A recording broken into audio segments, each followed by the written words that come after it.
河南女子因早产把高铁逼停，救护车却姗姗来迟，婴儿最后怎么样了？点个关注，我们接着来看。他们蹲下寻找着急救药箱和待产包里的急需用品，在场的人看着两人这熟练的手法，不禁眼前一亮。难道是专业人士出现了？还没等王苏等人问他，其中一名女子便匆忙介绍起自己，她叫宁姿玉，旁边那位叫王艳，两人都是衡阳市妇幼保健院的妇产科医生。这时候，大家伙全都兴奋起来了，有了医生，相当于有了主心骨。孕妇焦改玲终于有救了。此时，两位医生得知焦改玲怀孕7个月早产，脸色大变。要知道，10月怀胎这是基本常识，可焦改玲比预产期提前了3个月，这很有可能是先兆流产或是晚期流产。哪怕是什么也不懂的乘务员，也能听出这里面异常凶险。像这种情况，即便是在设备齐全的手术室内，都可能保不住母子2人的性命，更何况是在什么条件都没有的高铁列车上呢？此时的气氛再度紧张起来。这个时候，距离长沙南站还需要80公里。可现在的情况已经等不及了，王艳等人只能尽最大的努力，将这个命运多舛的小宝宝带到这个世界上来。经过短暂商议后，负责照顾产妇的医生换成了王艳。孩子出生在即，王艳告诉焦改玲一定要调整好呼吸，配合2人的动作。宁姿玉深吸了一口气，对王艳点头示意过后，将孩子的屁股往外一点点拖出。1分钟后，孩子平安出生，是个女婴。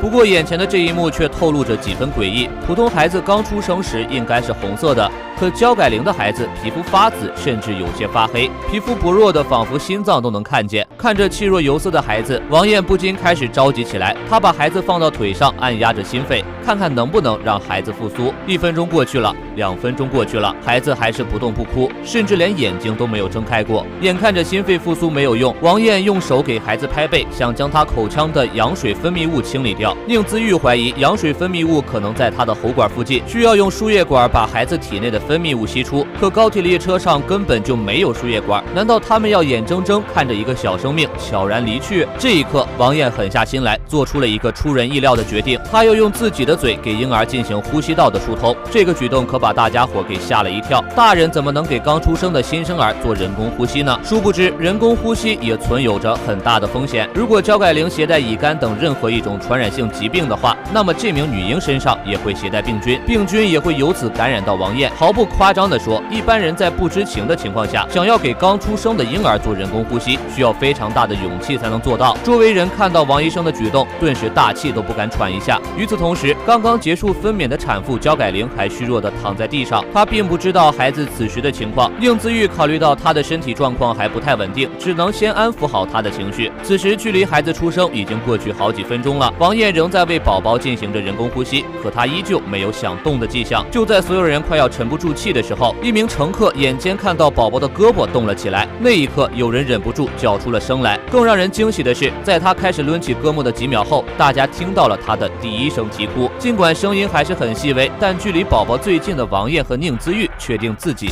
没有听错。此时距离宝宝出生虽然才过去了短短10几分钟，但对于亲身经历这一切的人们来说，却显得格外漫长。守在一旁的乘务员拿着毛巾围了上来，将他包裹好。在所有人期待的目光中，宝宝的哭声真的变得更加有力了一些。众人心里的那块大石头终于落了地。对于这样一个特殊的早产宝宝，能呼吸只是他来到人世的第一步。他和他的母亲还有无数道鬼门关需要去闯。